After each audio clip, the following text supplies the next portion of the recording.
A millionaire finds a family through a human trafficker and discovers a dark secret.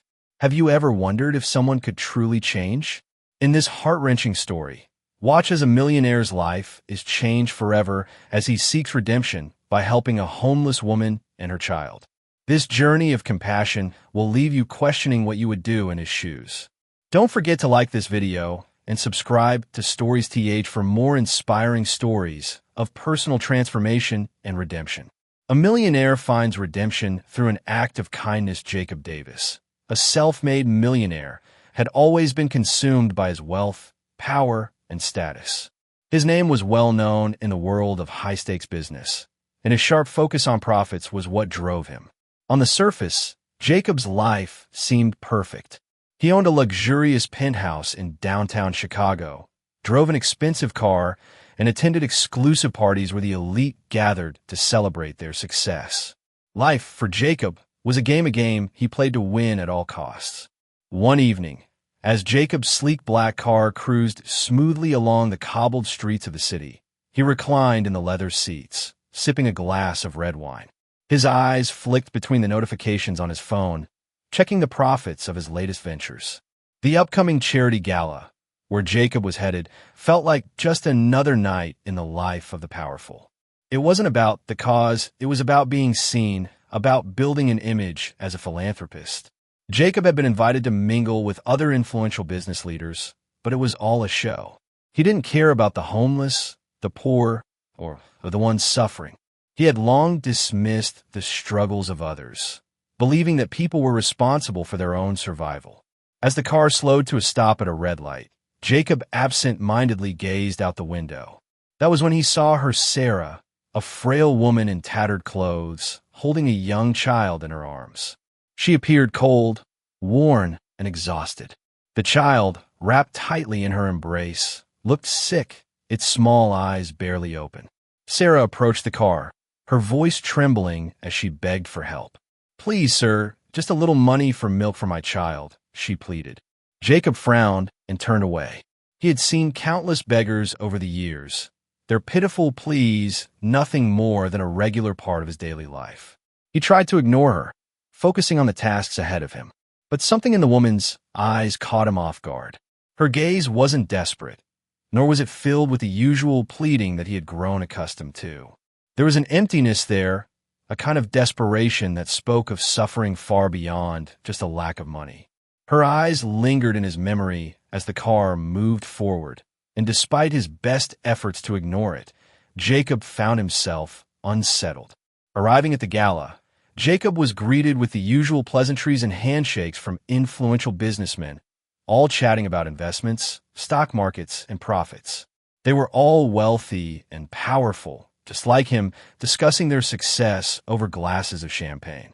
But then, as the evening wore on, a conversation caught his attention. One of the men, Graham, was talking about a growing problem in the city, a new human trafficking ring targeting homeless women and children. The mention of a name, Victor Moore, sent a chill down Jacob's spine. Victor was a name he had vaguely heard before, associated with shady business dealings. Jacob listened in silence as Graham detailed the operations of the trafficking ring, stating that homeless women like Sarah were being manipulated by seemingly kind individuals, only to be sold to criminal organizations. Jacob, who had always seen the world through the lens of wealth and success, felt a pang of unease that night. The woman he had seen, Sarah, and her child haunted his thoughts. For the first time, he began to wonder if there was more he could do than simply turn a blind eye. The following morning, after a restless night, Jacob found himself in his office, staring at a stack of paperwork. His assistant, Valerie, walked in with a cup of coffee and mentioned that several women had gone missing in the city, the latest victims of the human trafficking ring. Jacob barely listened, brushing her off, but his thoughts again drifted to Sarah. Later that day, as he stepped out of the car at a restaurant, something in the distance caught his attention. There, curled up by the shelter, was Sarah once again, holding her child, who was visibly ill. Jacob froze. How could it be possible that he was seeing her again? His heart pounded as he watched a rough-looking man approach her. It was Victor. Jacob watched, his anger building, as Victor roughly grabbed Sarah and dragged her away. The child's cries echoed in the street, but Jacob, despite his instinct to help, didn't act. He turned away, choosing to ignore the situation, but the image of the terrified child stayed with him. That evening, Jacob found himself unable to focus on anything. The next day, he searched for information on Victor Moore and the trafficking ring. As he read through articles online, one name stood out: Victor Moore, a man with ties to the city's criminal underground. He was believed to be involved in the abduction and exploitation of homeless women. Jacob realized that his passing encounter with Sarah wasn't just coincidence, it was something far bigger. The more he thought about it, the more uneasy he became. In a moment of recklessness, Jacob decided to act. He reached out to the police, offering whatever information he could, but his gut told him that he needed more than just facts. He needed proof that Sarah was truly in danger. Valerie, his assistant, was surprised by his sudden change in focus, but helped him gather more information. Jacob decided to visit the shelter where Sarah had been the night before. There, he learned from a nervous worker that Sarah was likely taken by people connected to Victor. She had vanished that morning, and the worker warned Jacob that the women who had been taken never came back. Jacob felt a surge of anger that he had never known. He couldn't let it go. He found himself on a mission that was no longer about business or profit, but about saving a stranger from the cruel reality of human trafficking. With the help of the police, Jacob found where Sarah was being kept. In a tense, life-threatening confrontation with Victor Moore, Jacob finally rescued Sarah and her child, taking them to his mansion, where they would be safe from the trafficking ring. The events left Jacob forever changed. What began as a passing moment of unease had become an intense journey of self-discovery. He had always believed that wealth and power could solve everything, but now he realized that true power came from compassion and doing the right thing. In the weeks that followed, Jacob's life changed. He found himself more invested in Sarah's and her child's well-being than he had ever anticipated. His world, once dominated by business deals and the pursuit of wealth, now included real human connections. Jacob had found a new purpose, one that went beyond the world of money and status. Through Sarah's gratitude and the love she shared with her child, Jacob began to understand that the truest form of wealth lies in the ability to care for others. And so, Jacob, once a man consumed by the pursuit of success at any cost, found redemption through a simple act of kindness. What began as an unintended encounter on a cold night in Chicago turned into a journey of transformation, as Jacob realized that the wealth of the heart is far more valuable than anything money can buy. A millionaire's unexpected journey. Redemption through compassion. Bradley Cole was the kind of man who had it all. He was a successful entrepreneur, a self-made millionaire who could afford whatever his heart desired. Luxury cars, extravagant parties, and a penthouse suite that overlooked the sparkling skyline of downtown Chicago. His life seemed perfect on the outside. To the world, Bradley was a symbol of success. But beneath the polished surface, there was a man who was deeply unfulfilled. His life was governed by ambition and business deals, yet he lacked true emotional connections, leaving him feeling isolated and disconnected from the world around him. One evening, as Bradley drove through the bustling city streets in his prized black sports car, his mind was consumed with the numbers on his phone screen. He had just completed another high-profile business deal, and the profits were rolling in. But despite his financial achievements, he felt a deep sense of emptiness that he couldn't shake. It wasn't that he was unhappy, he was content in his own way. Yet something was missing, a feeling that had been gnawing at him for a while now. He could never quite put his finger on it, but that night, something happened that would force him to confront his own humanity. As his car rolled smoothly down the cobblestone streets, Bradley's attention was momentarily distracted by a scene on the sidewalk. He spotted a woman standing near the corner, clutching a small child in her arms. Her appearance was far from what he was accustomed to. She was thin, her clothes ragged and torn, and her face was partially hidden behind tangled, unkempt hair. The child in her arms seemed fragile, its small body wrapped in a worn-out blanket. Bradley's first instinct was to turn away after all. He had seen so many homeless individuals over the years, begging for spare change or offering heartfelt pleas for help. He was used to ignoring them, his mind too consumed with his own world to care about the struggles of others. But as the car slowed to a stop at a red light, something unusual happened. The woman's eyes met his, and in that brief moment, Bradley felt a jolt of discomfort. Her gaze wasn't the same as the others he had seen on the streets. It wasn't a gaze of desperation, nor one of manipulation. It was a look of pure helplessness, a silent cry for help that resonated with something deep inside him. For the first time in his life, Bradley felt truly unsettled by the sight of someone in need. Before he could react, the light turned green, and his driver, Kevin, continued down the road. Yet the image of the woman and her child lingered in his mind. That night, Bradley attended a high-profile charity gala, a gathering of powerful businessmen and philanthropists. The event was a display of generosity, but in truth, it was just a performance away for the rich and powerful to pat each other on the back while maintaining their public image. As Bradley mingled with the other guests, sipping champagne and nodding politely at the conversations around him, his mind kept drifting back to the woman he had seen earlier. At the event, a fellow businessman, Graham, casually mentioned a disturbing new trend in the city, a human trafficking ring that was targeting homeless women and children. Bradley listened with half interest, his mind still preoccupied with the woman from earlier. It was just another piece of gossip to him, something that didn't directly affect his life. But as the night went on and he heard more about the ruthless tactics used by the traffickers, he couldn't shake the memory of those desperate eyes.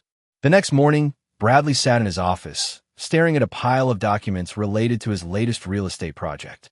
His assistant, Valerie, walked in with a cup of coffee, but he couldn't concentrate. He had become consumed with thoughts of the woman and child, wondering what had happened to them. His phone buzzed with more updates about his business ventures, but none of it seemed important anymore. Something inside him was changing, and he couldn't explain why. Later that day, as Bradley was heading to another business meeting, he had the unsettling feeling that he might see her again.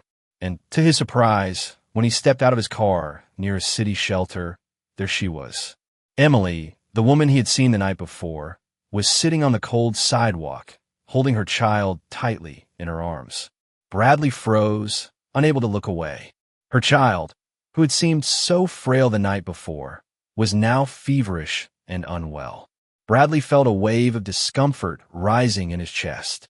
As he started to walk away, a familiar face appeared. Charles, a man Bradley had heard mentioned the previous evening at the gala as being involved in the trafficking ring. Bradley watched in horror as Charles slapped Emily across the face and dragged her into a dark alley. The sight stirred something deep within him, something he couldn't ignore. Bradley knew he couldn't simply walk away. For the first time in his life, he felt a responsibility to act. The memory of Emily's pleading eyes, combined with the sudden realization of the evil at play, pushed him to take action. He made a decision in that moment that would forever change his life. Bradley reached out to his assistant, Valerie, who quickly made contact with the police. In the following days, he worked tirelessly with law enforcement to gather information about the trafficking ring, including tracking down Charles, the man who had threatened Emily. Bradley couldn't stand the thought of her being controlled by someone like him, and he vowed to find a way to stop it.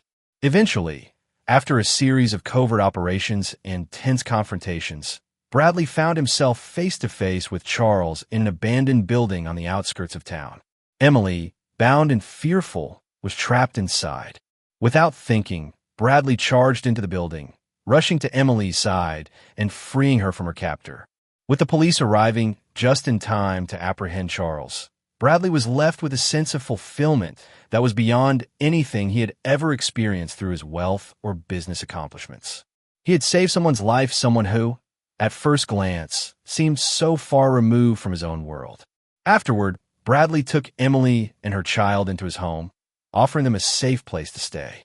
As he spent time with them, he realized that the thing he had been missing all along wasn't money or status. It was connection, compassion, and the ability to make a meaningful difference in someone else's life. In helping Emily and her child, Bradley not only saved them from a life of fear and exploitation, but also saved himself from the emptiness that had defined his life for so long. He had found his true purpose not through business or profit, but through an act of selflessness. And in that, Bradley discovered a new kind of wealth, one that money could never buy. A millionaire's redemption. The unexpected transformation of Bradley Cole. Bradley Cole was no stranger to wealth. As a self-made millionaire, his life was a constant series of business meetings, high-end investments, and social gatherings with other successful entrepreneurs. He had everything that society deemed valuable. A sprawling mansion in the heart of the city, a fleet of luxury cars, and the kind of social status that made people look at him with admiration or envy. On the outside, Bradley was living the American dream, someone who had achieved everything he had ever set his mind to. Yet despite all his wealth, he couldn't shake the feeling that something was missing. No matter how much he earned or how many people praised him for his business acumen, Bradley felt a profound sense of emptiness that seemed to grow more noticeable as time passed.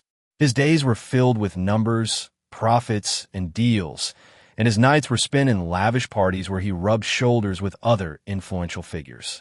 It was at one of these parties that Bradley's life would take an unexpected turn. As he sat in a corner of the extravagant ballroom, casually sipping a glass of wine, his mind wandered. The conversation around him was full of business talk, mergers, stocks, and profit margins, but his focus drifted outside the window where the city lights glittered in the distance. He was successful, yet none of it felt fulfilling. His thoughts were interrupted by the voice of his longtime friend and fellow businessman, Robert, who excitedly announced that they were raising funds for the homeless during the event. Bradley had heard all the speeches before how the wealthy helped the less fortunate. It was all part of the image, the facade that everyone in the room tried to uphold. But as Robert mentioned the increase in homelessness, Bradley's mind briefly flashed to a face he had seen earlier that evening. On his way to the event, he had passed by a woman and her child standing in the cold, their ragged clothes a stark contrast to the luxurious life he was living. The woman had approached his car, pleading for money to buy milk for her child. Her desperate eyes, full of silent pleading, stayed with him long after he had driven away. At the event, as the discussion turned to the rise of human trafficking rings targeting homeless women and children, Bradley's attention was piqued. It was just another piece of gossip to the others in the room, but for Bradley, it felt personal. The image of the woman from earlier still lingered in his mind, and now, hearing about human trafficking targeting people like her, something inside him stirred. A name caught his attention during the conversation: Charles. He couldn't place it immediately, but it was enough to stir an uneasy feeling deep within him. The next day, Bradley went about his usual routine, sitting in his office and reviewing documents for his latest real estate venture. Yet, his thoughts were still preoccupied with the homeless woman and the conversation from the night before. As he worked, his assistant, Valerie, came in and casually mentioned that there had been a rise in disappearances involving the homeless. The police were investigating the matter, but Bradley didn't need to hear more. The connection between the missing persons and the woman he had seen, coupled with the suspicious name Charles, was too much to ignore. His heart raced as he found himself searching for any information about Charles and the possible trafficking ring. His curiosity, at first something fleeting, was turning into something he couldn't shake off. Later that afternoon, Bradley had an unexpected encounter. Stepping out of his car at a city shelter, he saw the same woman, Emily, sitting on the sidewalk, her child in her arms, looking sickly and frail. This time, Bradley couldn't turn away. The child, still wrapped in a thin blanket, looked weak, its small body trembling in the cold. Emily's eyes met Bradley's once again, and this time, he couldn't ignore the overwhelming sense of urgency in her expression. Before he could act, Charles appeared. Bradley had seen this man's face before. He was the one connected to the human trafficking ring. Without thinking, Bradley watched as Charles approached Emily, slapped her across the face, and dragged her away, leaving her child screaming in her arms. The anger that surged through Bradley was instant. For the first time in his life, he felt compelled to act not as a businessman, but as a human being. The next moments became a blur. Bradley made a call to Valerie, requesting that she get in touch with law enforcement to track down Charles and investigate his connection to the trafficking ring. Over the next several days, Bradley found himself consumed with the search for Emily. His obsession with the case, once foreign to him, grew stronger each day. He couldn't explain why he cared so deeply for someone he barely knew, but it didn't matter. He had seen something in Emily's eyes that demanded action. With help from the police, Bradley learned that Charles had been operating out of an abandoned building on the outskirts of the city. Bradley didn't hesitate. He knew this was his chance to do something real, something beyond business deals and superficial gestures. With the police ready to act, Bradley went to the building, where he found Emily tied to a chair, her child by her side, trembling in fear. Without thinking, he burst through the door and freed Emily, lifting her child into his arms as he ushered them out of the building, just as the police arrived to arrest Charles. Bradley had done something he never thought possible. He had saved a life. In the days that followed, Bradley invited Emily and her child to stay in his home, offering them a safe place. As he spent more time with them, Bradley realized that the emptiness he had felt for so long was not due to his lack of material wealth.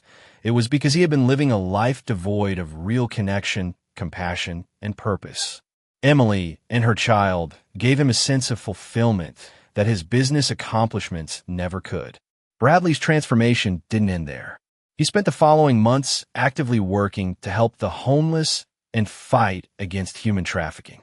He reached out to organizations, donated generously, and even used his influence to raise awareness about the issue. In helping Emily, he had found his true purpose, one that wasn't about wealth or status, but about making a real difference in the lives of those who needed it most. What started as an encounter with a woman on the streets had led Bradley to a journey of redemption. Through his selfless actions, Bradley discovered a new kind of success, a kind that couldn't be measured in profits or power. His life had been transformed, not through financial gain, but through the profound impact of compassion and responsibility. He had learned the true value of family, love, and sacrifice, and in doing so, had found the fulfillment he had been searching for all along. A millionaire's unexpected journey. How a bet changed everything. Nathaniel Brooks was a name that was well known in the circles of business elites. A self-made millionaire in his mid-40s, Nathaniel's life was one of constant meetings, high-stakes deals, and a fast-paced lifestyle filled with luxury. His days were spent in corporate offices, his nights in extravagant parties and gatherings with influential individuals. From the outside, Nathaniel had everything anyone could wish for: a penthouse overlooking the city, the finest cars, and a network of the wealthiest people in the world. But something was missing. There was no one who truly knew him beyond his wealth. He had built his empire alone, and that seemed to be how he liked it. The pursuit of money and power consumed him, and the thought of anything else, love, family, or genuine human connection, seemed foreign to him. One night, at a lavish charity gala in New York City, a conversation between friends would change Nathaniel's life in ways he could never have predicted. Surrounded by other high-powered individuals, Nathaniel was approached by his close friend, James, who had an interesting proposal. James, known for his wit and his often risky bets, challenged Nathaniel in a way that immediately piqued his interest. "You know, Nate," James said with a sly grin, "I bet you wouldn't have the guts to marry a woman who doesn't fit your usual type." Nathaniel raised an eyebrow. He had always prided himself on being able to handle any challenge, and this seemed like no different. "Oh, and what do I win if I accept?" Nathaniel asked, leaning back in his chair, intrigued by the proposition. "$1 million to the winner," James replied, with a mischievous glint in his eye. "But here's the catch. You have to marry her, and you have to stay married for at least 6 months." Nathaniel, always competitive, didn't hesitate for a second. The prize was tempting, and the idea of a challenge excited him. He agreed to the terms without much thought, his mind already racing ahead to how he would win this. The woman James had in mind was none other than Sarah Mitchell, a woman who was not only outside of Nathaniel's usual social circle, but also far from the glamorous, model-type women he was accustomed to dating. She wasn't famous, she didn't have a social media following, and by all accounts, she seemed to live a modest life. Nathaniel was intrigued, seeing her as just another challenge to conquer. But what he didn't know was that Sarah would prove to be far more than just a game. The first time they met, Nathaniel was taken aback. Sarah arrived at the restaurant where they were scheduled to meet, and she couldn't have been more different from the women he was used to. She was confident, independent, and looked completely unfazed by the luxury around her. When she introduced herself, her firm handshake and direct gaze made it clear that she wasn't interested in playing by Nathaniel's rules. She knew exactly why she was there, and despite the oddity of the situation, she was determined to stay true to herself. "I'm here for a reason," Sarah said flatly, sitting down across from Nathaniel. "And it's not for your money. I'm not some gold digger looking for a way into your world. I agreed to this because I have my own plans, and they don't involve you controlling me." Nathaniel was intrigued. The more they spoke, the more he realized that Sarah wasn't someone who could be easily manipulated or won over with material things. This wasn't going to be as simple as he had anticipated. Her refusal to fall into the trap of luxury and her insistence on keeping her independence made Nathaniel's usual methods of control feel ineffective. This was not going to be a typical 6 months for either of them. Over the next few weeks, Nathaniel attempted to woo Sarah with his wealth and charm. He took her on extravagant vacations, showered her with expensive gifts, and offered her all the luxuries his money could buy. Yet, no matter what he did, Sarah remained resolute in her independence. She wasn't interested in any of it. She continued to live her simple life, and Nathaniel's frustration grew. The more he tried to control her, the more she resisted. Every time he tried to limit her actions or manipulate her into staying within his world, she would push back. Her resistance became a challenge that Nathaniel couldn't ignore, and for the first time in his life, he found himself questioning his usual tactics. Sarah was different, and that difference was beginning to shake him in ways he hadn't expected. Nathaniel's efforts to control the situation began to backfire. He tried to sabotage Sarah's efforts to work and made it increasingly difficult for her to move freely within their marriage. He manipulated schedules, created obstacles, and tried to make her dependent on him in every way he could think of. Yet, Sarah only grew stronger. Her defiance and strength were like a fortress Nathaniel couldn't break. The more he tried to control her, the more he found himself respecting her. It wasn't about winning anymore. It was about something deeper, something he hadn't experienced in a long time, genuine human connection. For the first time in his life, Nathaniel felt like he was truly seeing someone for who they were, not for what they could give him or how they could benefit his reputation. One night, after a particularly heated argument, Sarah finally laid it out for Nathaniel. "I don't want your money, Nathaniel," she said, her voice steady but firm. "I'm here because I'm trying to prove something to myself. I'm not someone to be controlled by anyone, and I won't let you make me feel like I'm inferior. Money doesn't define me, and it never will." Her words struck him like a thunderbolt. For the first time, Nathaniel realized that his wealth, his power, and his control over others had been hollow. Sarah wasn't interested in anything he had to offer because she had her own strength, her own values, and a sense of self-worth that no amount of money could change.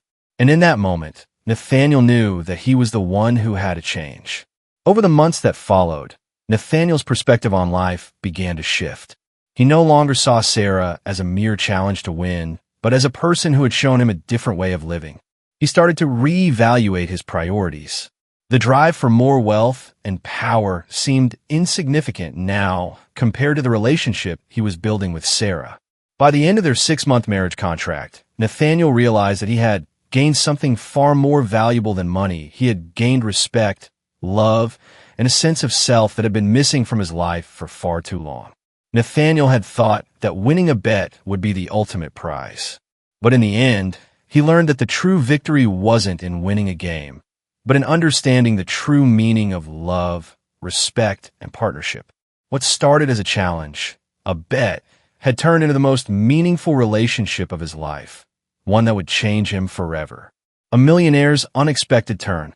How a bet led to redemption. For most people, life is a series of well-orchestrated moments, decisions that shape their future and define who they are. For Nathaniel Brooks, a millionaire in his 40s, Those moments were often marked by business deals, high-end parties, and a relentless pursuit of wealth.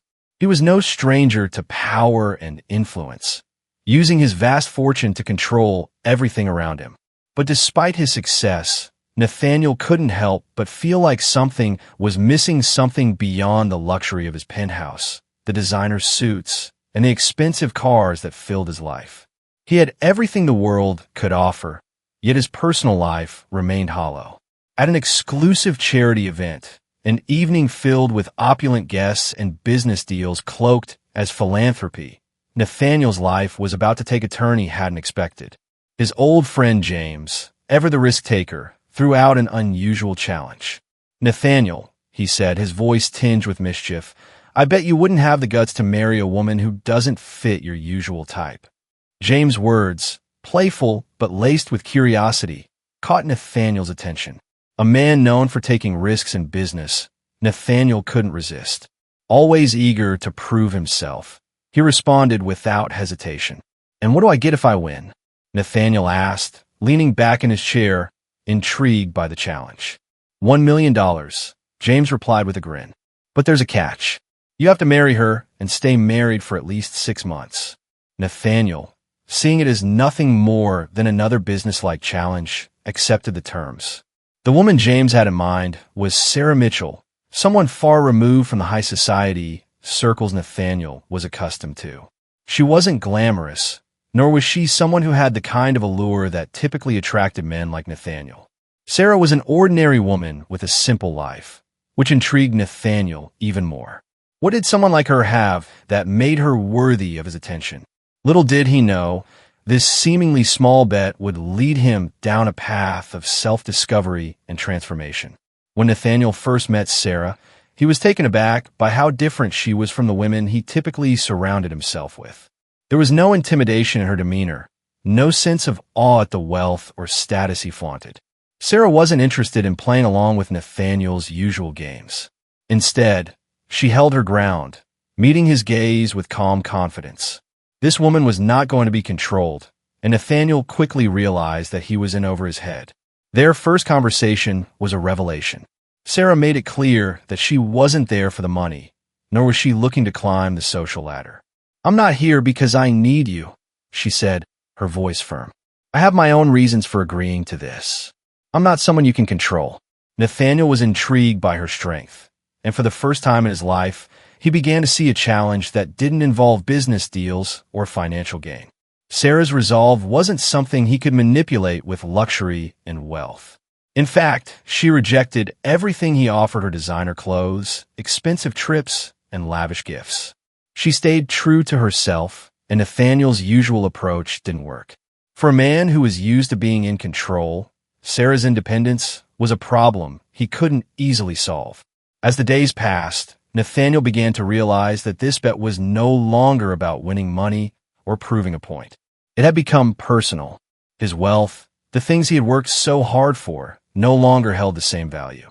He was used to bending people to his will, but Sarah wasn't like anyone he had ever encountered. She wasn't impressed by his status or his power. She valued something far more important: her independence. Over time, Nathaniel's attempts to control Sarah became more aggressive. He tried to isolate her from her friends, limit her ability to work, and even suggested that she give up her independence in exchange for the luxuries he offered. But Sarah didn't back down. In fact, the more Nathaniel tried to manipulate her, the more determined she became. He found himself fighting for control, but in doing so, he was beginning to lose something more valuable: his own sense of self. One night, after an intense argument, Sarah's words hit Nathaniel harder than he expected. "Money doesn't buy respect, Nathaniel," she said, her voice steady. "You think you can control people with your wealth, but all you've done is build a life where you're surrounded by things, not people who truly care about you. You spent so much time building this empire, but you've lost touch with what really matters." Her words made Nathaniel stop in his tracks. For the first time in years, he realized how hollow his life had become.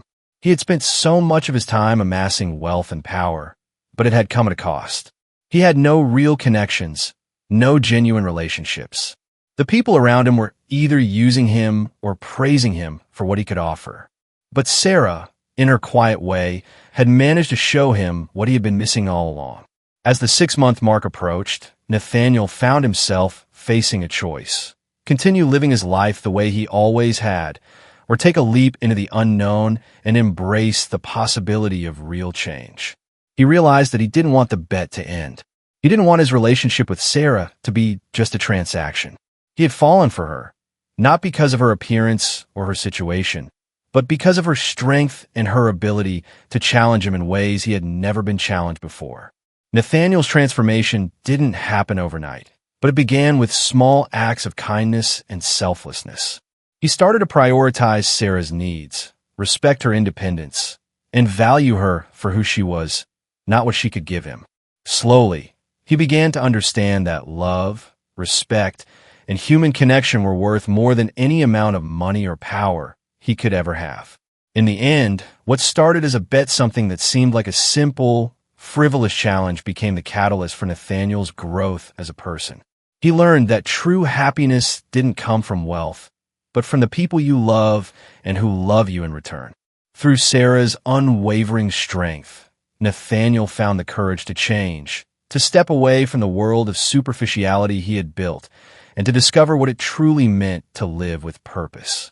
As their 6-month contract came to an end, Nathaniel realized that he had won something far more valuable than money, a life filled with love, respect, and the genuine connection he had been seeking all along. Sarah had taught him that sometimes the greatest rewards come not from what you can gain, but from what you're willing to give up. And in doing so, he had found a family and a future that no amount of money could buy. A millionaire's journey from power to compassion for Nathaniel Brooks. Life was defined by wealth, power, and status. A man in his 40s, Nathaniel had long since achieved everything that society valued. He was a millionaire, a top businessman with influence and connections in every corner of the world. His days were spent attending gala events, making business deals, and indulging in every luxury money could buy. However, beneath the gleaming surface of his success, there was a deep, unshakable emptiness. Despite his fortune and his seemingly perfect life, Nathaniel felt a nagging void that he couldn't quite explain. There was no fulfillment in his accomplishments, no real relationships, and no true sense of purpose. Everything was transactional. He gave, and he received, but it lacked substance. It was on a night marked by glitz and grandeur that Nathaniel's world began to shift. He had arrived at yet another high-end charity gala, this one designed to make wealthy individuals look good while raising money for a cause they would soon forget. As he walked through the opulent ballroom, exchanging pleasantries with other business elites, his old friend James presented him with a peculiar bet. "Nathaniel," James said with a smirk, "I bet you wouldn't have the guts to marry a woman who doesn't fit your usual type." Nathaniel, accustomed to challenges, was intrigued. He liked to prove people wrong, especially when it came to something that would test his limits. "And what do I get if I win?" he asked, already sensing the amusement in James' voice. "$1 million, James replied, his tone playful but sharp. "But you have to marry her and stay married for at least 6 months. Without much thought, Nathaniel agreed. After all, it was just another game, another deal to add to the list of things he had conquered. The woman James had in mind was Sarah Mitchell, someone far removed from the glamorous women he usually surrounded himself with. She was not the picture-perfect image of beauty, nor was she from high society. She seemed like someone who wouldn't be interested in his wealth and lavish lifestyle, but that was exactly what piqued Nathaniel's curiosity. What made her different? What did she have that he didn't already know? When Nathaniel met Sarah for the first time, he found himself taken aback by her composure. There was no awe in her gaze, no flattery in her words. Sarah was composed, strong-willed, and unapologetically herself. She wasn't here to impress him. She wasn't interested in his money or his status. In fact, she made it clear from the very beginning that she was only interested in the terms of the agreement. She wasn't looking for a handout or an escape from her life. She had a different purpose entirely. "I'm not here because I need you," Sarah said, looking him directly in the eye. "I agreed to this because I have my reasons, but they're not about your money. I'm not someone you can control." Nathaniel found himself immediately intrigued by Sarah. For the first time in years, he faced a challenge that had nothing to do with power or money. Sarah didn't care about his wealth, his success, or his ability to provide for her. She cared about herself and her own life. This was a woman who couldn't be manipulated by his usual tactics. Nathaniel tried everything to win her over: lavish gifts, luxury vacations, designer clothes, but none of it worked. She remained unfazed, rejecting every attempt he made to bend her to his will.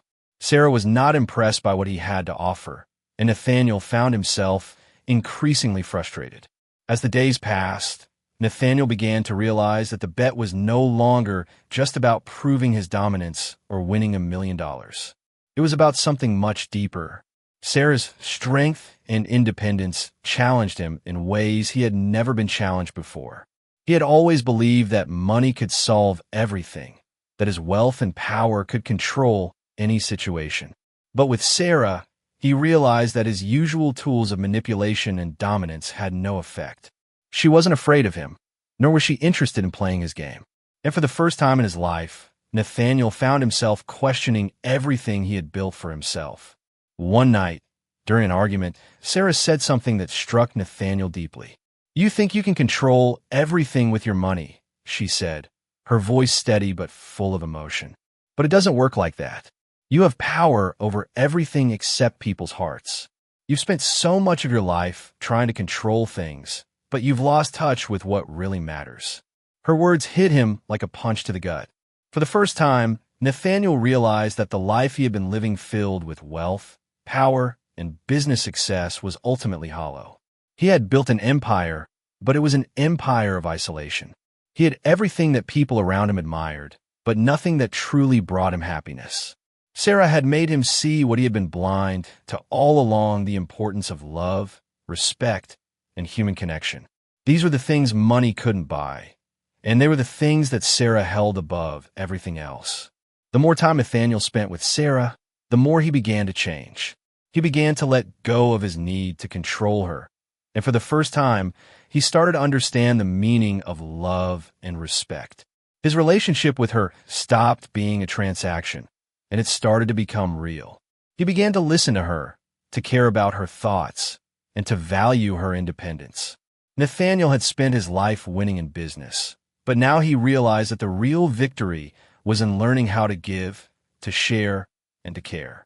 By the time the 6 months of their arranged marriage came to an end, Nathaniel knew he had changed. The once cold, detached millionaire had become someone who valued love and human connection. Sarah had taught him that real success wasn't measured by wealth or power, but by the relationships we build and the love we give and receive. When it was time for the marriage to end, Nathaniel didn't want to walk away. He had fallen in love with Sarah not because of her circumstances, but because of who she was. For the first time in his life, he understood what it meant to truly love someone, without any ulterior motive. Nathaniel had entered this bet thinking it was just a game, another challenge to win. But by the time it was over, he realized that the real prize wasn't money or status. It was the deep, fulfilling connection he had with Sarah. She had shown him that true wealth comes not from what you can accumulate, but from the love you give and the people you choose to keep close. In the end, Nathaniel learned that sometimes the greatest reward isn't winning, it's allowing yourself to change, to grow, and to find what truly matters. A Millionaire's Wake-Up Call. The true cost of power and compassion. For most of his life, Richard "Rich" Thornton had been defined by wealth, influence, and success. A prominent businessman with a net worth in the millions, Rich had everything that many people only dream of. Luxury homes, private jets, fine dining, and the best that money could buy. It all came naturally to him. Rich had built his empire from the ground up, rising from modest beginnings to become one of the most influential figures in the business world. However, despite his success, something was missing from his life. He had achieved everything that society told him would bring happiness, but he found himself feeling empty. It was on one ordinary evening, as Rich prepared for yet another lavish charity gala, that his life began to shift.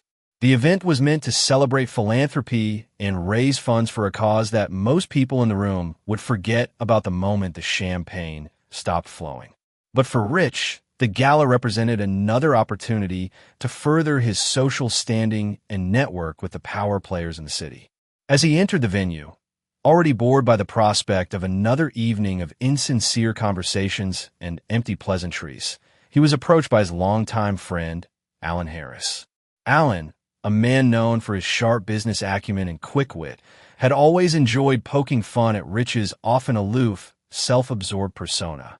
That night, as Rich poured himself a glass of champagne, Alan offered him an unusual proposition. "Rich," Alan said with a smirk, "I bet you wouldn't have the guts to marry someone completely different from your usual type." Rich's interest was piqued. He was no stranger to challenges, and something in Alan's tone made it clear that this was no ordinary bet. "And what's the catch?" Rich asked, raising an eyebrow. "The prize is $1 million, Alan replied, leaning in closer. "But here's the catch. You have to marry her and stay married for 6 months. You can't back out. No tricks." Rich, always eager to prove that he could take on any challenge, agreed without hesitation. "Who is this woman, then?" he asked, already confident in his ability to handle whatever came his way. Alan grinned and handed him a name. "Her name's Emma Brooks. She's nothing like the women you're used to. Trust me, this won't be easy for you." Rich laughed at the thought of marrying someone who didn't fit the glamorous mold of his usual partners. "Sure, I'll do it. No problem." The woman Alan spoke of, Emma Brooks, was nothing like the supermodels Rich was accustomed to. She wasn't interested in fame or fortune, nor was she looking for a rich husband to rescue her from her humble life. In fact, she was the kind of woman who had worked hard for everything she had and didn't take kindly to being seen as anyone's project or trophy. This intrigued Rich even more. He thought it would be a simple task, but when he met Emma, he quickly realized that he had underestimated her in ways he never could have imagined. Emma was different. She didn't fawn over Rich's wealth or status. She didn't try to impress him with her appearance or play by his rules. She was self-assured, independent, and incredibly strong-willed. Rich was fascinated by her, but he also found himself frustrated. She wouldn't be won over by his usual tactics: lavish gifts, expensive dinners, or luxury vacations. Emma rejected everything he offered, and instead, she stood firm in her beliefs. "I'm not here for your money or your lifestyle," she told him bluntly. "I agreed to this for my own reasons, but I'm not going to become a puppet in your game." At first, Rich found Emma's resistance to be a challenge he couldn't ignore. But over time, he began to feel something more profound stirring inside him. Despite his initial motivation for the marriage being the prize money, he found himself captivated by Emma's strength, her intelligence, and the quiet dignity with which she carried herself. She wasn't like any other woman he had ever known. And as he spent more time with her, he started to realize that the bet wasn't just a game anymore. It was becoming a turning point in his life. The more Rich tried to manipulate the situation to his advantage, the more he began to realize that Emma wasn't someone he could control. His usual tactics of throwing money and power around didn't work on her. Instead, he found himself in unfamiliar territory, questioning his own values, his approach to relationships, and even the very foundation of a life he had built. One evening, during a particularly heated discussion about their future, Emma told Rich something that stopped him dead in his tracks. "You think you can buy everything, don't you?" she said. "You think your wealth and power will give you control over everyone and everything. But it doesn't work that way. You can't buy respect or love. And you can't buy me." Rich was taken aback. No one had ever spoken to him like that before, least of all a woman he had married for a bet. But as Emma's words lingered in the air, Rich realized something crucial. He had spent so much of his life chasing after things that didn't matter: money, status, control, while completely ignoring the things that actually gave life meaning. He had sacrificed love, compassion, and connection for the sake of success. And now, in front of him, was a woman who embodied everything he had been missing. As the days went on, Rich's perspective on life began to shift. He couldn't stop thinking about Emma's words, and he couldn't ignore the growing realization that the life he had built was empty. Despite his wealth, he had never known true happiness. He had relationships, but they were shallow and transactional. People admired him for his success, but no one ever truly loved him for who he was. Emma, on the other hand, didn't care about his money or his reputation. She cared about honesty, integrity, and kindness, things that Rich had long since abandoned in pursuit of his own ambitions. By the time the 6-month mark came and their marriage was set to end, Rich knew that he had changed. He didn't want to let Emma go. He had fallen in love with her not because she was a project to be fixed or a trophy to be won, but because she had shown him what real love and respect looked like. She had made him see that there was more to life than wealth and success. There was meaning in human connection, in showing compassion, and in being kind. In the final days of their marriage, Rich made a decision. He didn't want it to end. He had spent his whole life focused on winning, on being the best, on outsmarting everyone around him. But for the first time, he realized that the true prize wasn't money or power, it was love. He didn't want to lose Emma. So, he made her an offer, a real marriage built on mutual respect and love, not a bet or a transaction. "I don't want this to be over," Rich told Emma, his voice sincere.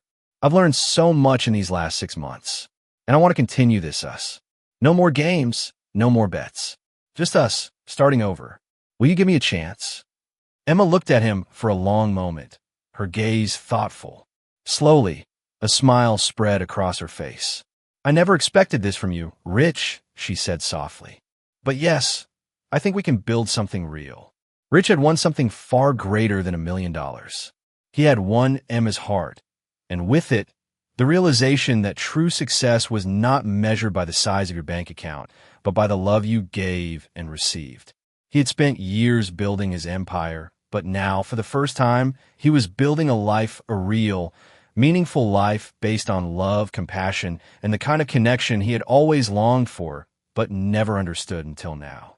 In the end, Rich learned that the greatest challenges in life aren't the ones that test our ability to make money or wield power. They're the ones that test our capacity for empathy, love, and change. And sometimes, the best bet we can make is on ourselves, on the people we love, and on the possibility of redemption. The unlikely redemption of a millionaire. James Thompson had it all. He was a wealthy real estate tycoon, living a life most people would envy. His vast portfolio of properties, luxury cars, and grand homes showcased his success. But despite all the outward signs of accomplishment, James felt empty inside. His life had become a series of business deals, parties, and empty relationships, nothing that filled the hole he had felt for years. His days were spent accumulating more wealth, but in his heart, he knew something was missing. He had always been taught that success meant happiness, but as time went on, he realized that wealth couldn't buy him peace or purpose. One night, at a gala thrown by one of his business associates, James met someone who would change his life forever. The event was like any other. Business moguls, investors, and socialites gathered to network and discuss deals while pretending to care about charity. James, as usual, found himself distracted and uninterested, more focused on his own image than the cause at hand. But as the evening wore on, his attention was drawn to a young woman sitting alone at a corner table. Her name was Mia Williams, and she was unlike anyone James had ever met. Mia wasn't part of the glittering social circle he was accustomed to. She wasn't there to make connections or climb the social ladder. Instead, she was there to support a cause that mattered to her, helping women and children in need, particularly those who had fallen victim to human trafficking. The stark contrast between the two of them could not have been more evident. Mia wore a modest dress, and her warm eyes revealed a depth of compassion that James had long since lost. Curious, James approached her. "I don't believe we've met," he said, offering his hand with a forced smile. Mia looked up and shook his hand firmly. "Mia Williams," she replied, her voice calm yet strong. "I'm here representing an organization that helps victims of human trafficking." James nodded politely, but wasn't particularly interested in the cause. "I'm James Thompson. I think I've heard about your work," he said, though he knew little about the issue. The conversation was brief, And while Mia's passion for the cause was clear, James quickly found his mind wandering back to the business deal he had been negotiating earlier in the evening. As the night went on, James couldn't shake the memory of Mia's gaze. She seemed to live in a world far removed from the one he inhabited. The way she talked about the victims, she helped those whose lives had been destroyed by people like him.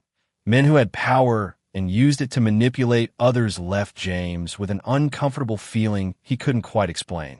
He had always seen the world in terms of profit and loss.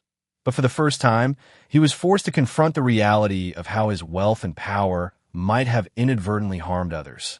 Weeks passed, but the memory of Mia and her cause stayed with him.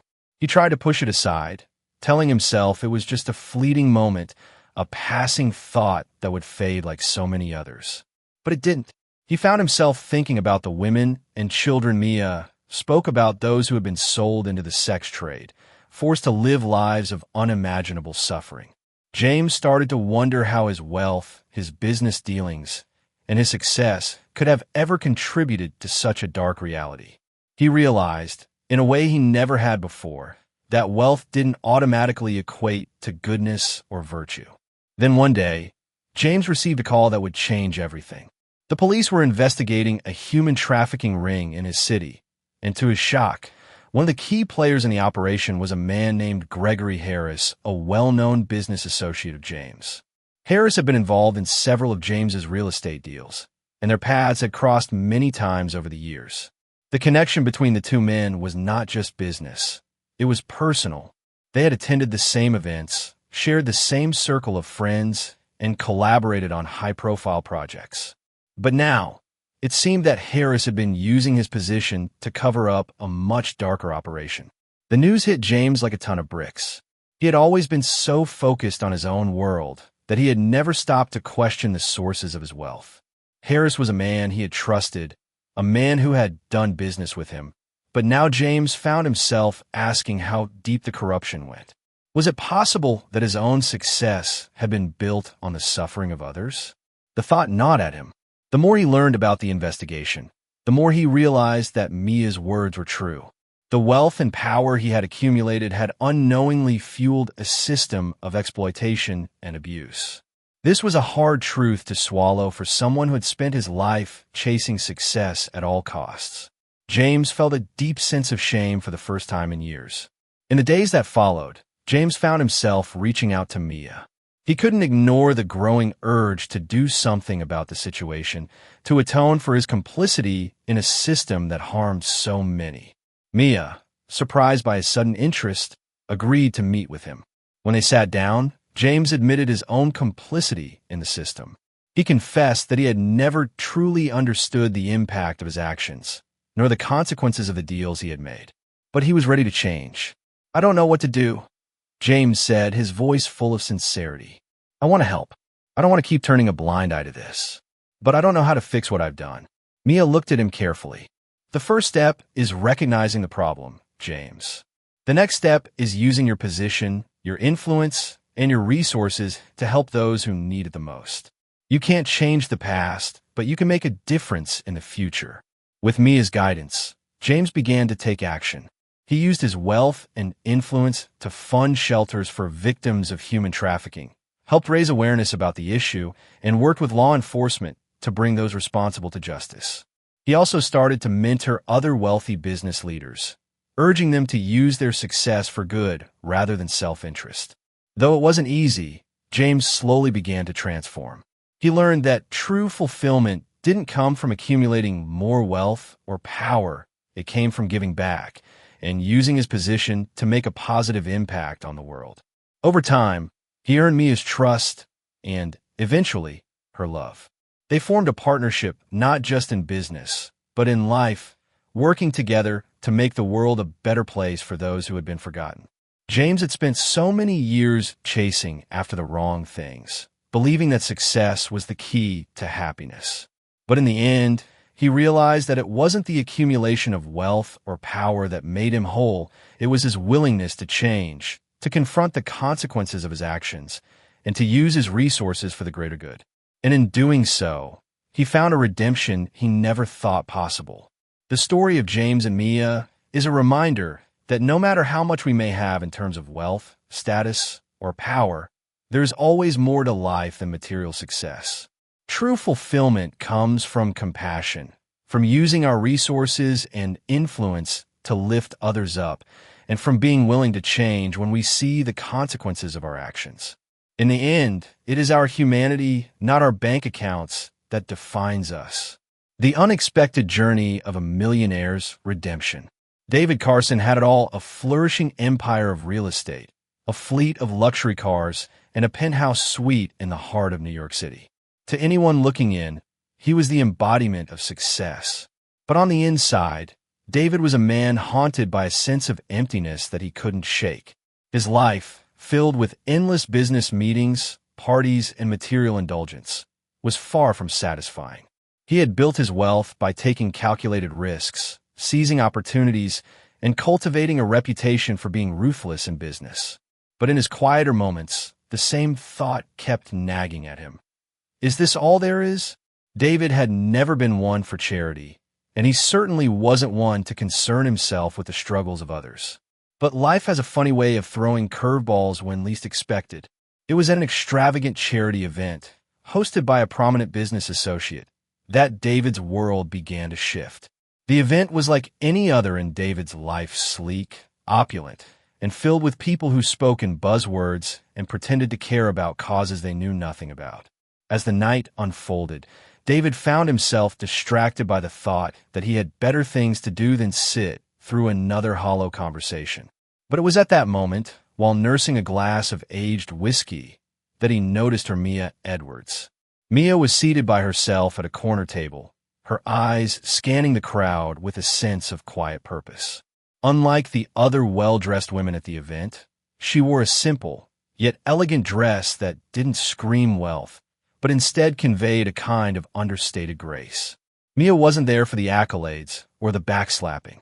She was there because of the cause. She represented a cause that was far more real than anything David had encountered before. Mia was a social worker, passionate about helping women and children who had been victims of human trafficking. As she spoke about her work, she described the pain and suffering of these women, how they had been manipulated, abused, and discarded by the very people who should have been protecting them. Her words were raw, honest, and full of the kind of vulnerability that David rarely saw in the people he encountered. David had heard of human trafficking, of course, but it had always been just another distant, abstract issue for him. However, as he listened to Mia, he found himself drawn into her world. He felt a twinge of guilt that he could no longer ignore. The world he had built, the wealth, the power, the connections, was so far removed from the reality Mia described. In that moment, David was forced to confront a harsh truth. His success had come at the expense of others, and he had never bothered to consider the consequences of his actions. Mia, however, wasn't interested in judging David.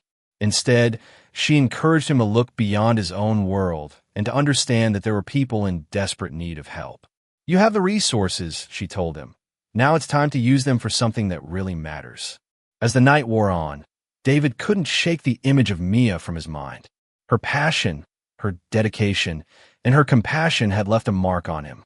For the first time in a long while, he felt the stirring of something deeper within himself, something more meaningful than the fleeting satisfaction of a new business deal or the temporary thrill of another luxury purchase. The next few weeks were a blur of business meetings, conference calls, and the usual hustle that had defined his life for years. But despite his best efforts to focus on his work, David found himself thinking about Mia and the victims she helped. He began to question whether he was truly living a meaningful life or if he had just been chasing an illusion of success. It wasn't until he read an article in the newspaper about a local human trafficking ring that everything clicked. The article described how a well-known businessman named Richard Daniels had been caught in connection with a trafficking operation that targeted vulnerable women and children. The name Richard Daniels was familiar to David. He had worked with Daniels on several real estate deals in the past. As the article detailed the scope of the operation, David realized that the very industry he had built his empire on, real estate, could be used to exploit people in ways he had never imagined. The realization hit him hard. He had unknowingly been a part of a system that allowed people like Richard Daniels to profit off the suffering of others. But what troubled him more was the fact that he had never questioned the methods used to build his wealth.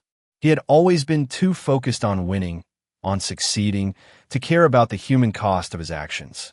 Determined to make a difference, David sought out Mia once again. He called her and asked if they could meet. When they sat down, David didn't mince words. "I've been thinking a lot about what you said," he confessed. "I don't want to keep turning a blind eye to the pain around me. I want to help, but I don't know where to start." Mia looked at him thoughtfully, her gaze steady. "The first step is admitting that you're part of the problem. You've already done that. Now, the next step is to use your resources to create change. You have the power to make a real difference." David knew she was right. He had spent his life accumulating wealth and power, but in doing so, he had neglected the suffering of others. It was time to use those same resources to help those who had been forgotten by society. With Mia's guidance, David began to get involved in the fight against human trafficking. He donated significant amounts of money to organizations that helped victims escape their traffickers, and he used his connections to advocate for stronger laws and policies to protect vulnerable women and children. David's newfound sense of purpose wasn't just about writing checks. He took a hands-on approach, visiting shelters, meeting with law enforcement officials, and speaking out about the issue whenever he had the chance.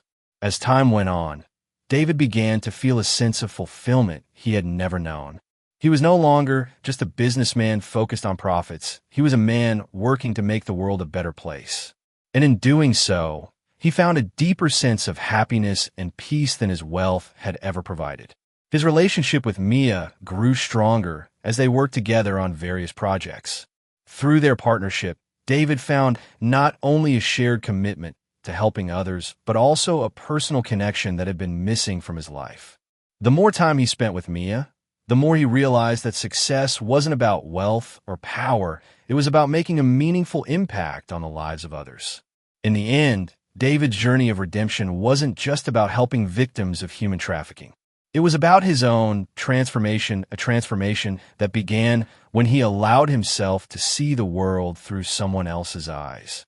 By stepping out of his comfort zone and using his privilege to make a positive difference, David learned that true success is measured not by the wealth you accumulate, but by the lives you touch and the positive change you bring about. David Carson's story serves as a reminder that it's never too late to change. No matter how far we may stray from the path of kindness or compassion, there's always an opportunity to turn things around and make a difference. For David, that difference was found in using his resources to help others. And in the process, he discovered a deeper sense of purpose and fulfillment than he had ever imagined. A millionaire's redemption from wealth to humanity. It's easy to look at someone with wealth, status, and a successful career and assume that they've got it all figured out. For most of his life, James Harrison fit that mold. He was a self-made millionaire, respected in the world of finance, with a mansion that overlooked the city skyline and a portfolio that most people could only dream of. But as much as James had amassed wealth and success, he had also accumulated a growing sense of emptiness that no luxury or business deal seemed to fill.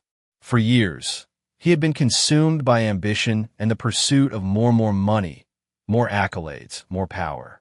But he was starting to realize that these things, no matter how much he had, couldn't give him the satisfaction he longed for. James was used to being in control, to being the person who called the shots. He had no problem making tough decisions and navigating the cutthroat world of high finance. But deep down, there was something missing. Despite his outward success, he had grown increasingly dissatisfied with his life. It felt like something was always just out of reach, as if the wealth and fame he had accumulated weren't the answer to the question that lingered in his mind. What truly matters? One evening, at a lavish gala in the heart of New York City, hosted by one of his wealthiest clients, James found himself standing at the edge of the room, quietly observing the crowd. The event was like any other showcase of status and wealth, with business leaders and influencers rubbing elbows and exchanging pleasantries. The air was thick with artificial smiles and business deals cloaked in the guise of charity. As James sipped his drink, he felt his usual detachment from the whole scene. He didn't need more deals or attention. But that night, something was different. In the corner of the room, he noticed her Sophie Daniels. She was unlike the other women in the room. Sophie wasn't concerned with impressing anyone or putting on a show. Instead, she seemed genuinely absorbed in the conversation she was having with a small group of guests. Sophie was a social worker, working tirelessly to raise awareness about the horrors of human trafficking. As she spoke about the plight of women and children trapped in the trafficking trade, her words struck James in a way that nothing else had before. He had heard of human trafficking, of course, but it had always been just a distant issue for him. Something that other people dealt with, not something that affected his world. Sophie's voice, however, was filled with emotion and conviction. She spoke about women who had been sold into slavery, children who had been forced into unimaginable situations, and the overwhelming sense of helplessness that these victims felt. Sophie wasn't just talking about an issue. She was sharing the stories of people whose lives had been shattered. James found himself captivated by her words. For the first time in a long while, he felt a flicker of something real stir within him. The lifestyle he had been leading, the endless pursuit of wealth and status, suddenly felt shallow and hollow. Sophie wasn't just another person in the room trying to climb the social ladder. She was someone who was using her life to make a difference. James, for the first time, realized that there was something much bigger than his personal empire, something that could provide a deeper sense of purpose. The more Sophie spoke about her work, the more James felt guilty for having been so blind to the suffering that existed in the world. He had spent so many years focused on accumulating wealth and recognition that he had failed to recognize the real struggles of others. Sophie's dedication to helping people who had been abandoned by society shook him to his core. He realized that, despite his financial success, he had been living in a bubble, insulated from the real challenges that others faced. As the evening came to a close, James found himself unable to shake the thoughts Sophie's words had provoked. He had heard about human trafficking, but hearing about it from someone who had dedicated her life to fighting it made the issue feel immediate and urgent. For the first time in his life, James was confronted with a reality that couldn't be ignored. The next few weeks were a whirlwind of business meetings and high-profile deals, but in the back of his mind, James couldn't stop thinking about Sophie's words. It wasn't just her passion that had left an impression on him, it was her unwavering commitment to something that mattered. She had found purpose in helping others, and James realized he had been missing that very thing. He had everything a person could want: wealth, luxury, a successful career, but he didn't have fulfillment. Determined to do something meaningful with his resources, James reached out to Sophie. He was surprised at how easily she agreed to meet with him. Over coffee, he confessed that he had been thinking about her work and the issues she raised. "I've spent so much time focused on business, on making money, that I've completely ignored the reality of what's happening around me," he admitted. "I want to do something about it. I want to help, but I don't know where to start." Sophie listened attentively, her eyes reflecting a quiet understanding. "The first step is acknowledging that the system we live in often perpetuates these issues," she said softly. "You're already ahead of most people because you realize that you've been a part of the problem. Now it's about using your position to create change." James, for the first time in a long while, felt the weight of his privilege. He had spent so many years accumulating wealth for himself, never once considering how that wealth could be used to help others.